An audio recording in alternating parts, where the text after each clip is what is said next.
Development of the inner attitude of dedication and remembrance of the divine in work is a progressive process.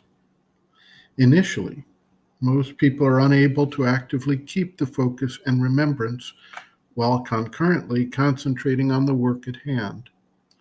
Sri Aurobindo introduces two methods to begin to integrate the aspiration and focus on the divine into the daily work that one undertakes. These initial steps prepare for the deeper integration of work and consecration that come thereafter. Sri Aurobindo notes, quote, "All the difficulties you describe are quite natural things common to most people. It is easy for one, comparatively, to remember and be conscious when one sits quiet in meditation. It is difficult when one has to be busy with work. The remembrance and consciousness in work have to come by degrees. You must not expect to have it all at once. Nobody can get it all at once. It comes in two ways.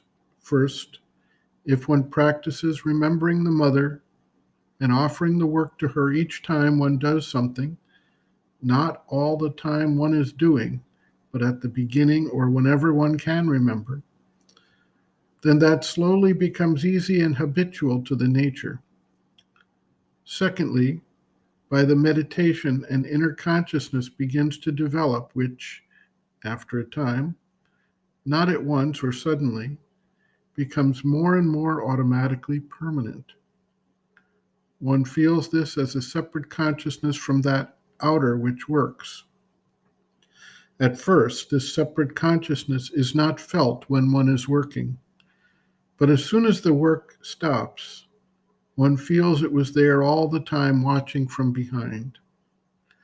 Afterwards, it begins to be felt during the work itself, as if there were two parts of oneself, one watching and supporting from behind, and remembering the mother, and offering to her, and the other doing the work. When this happens, then to work with the true consciousness becomes more and more easy." End quote. Reference, Sri Aurobindo, Integral Yoga, Sri Aurobindo's Teaching and Method of Practice, Chapter 6, Sadhana Through Work, Meditation, and Love and Devotion, Work, pages 129 to 145.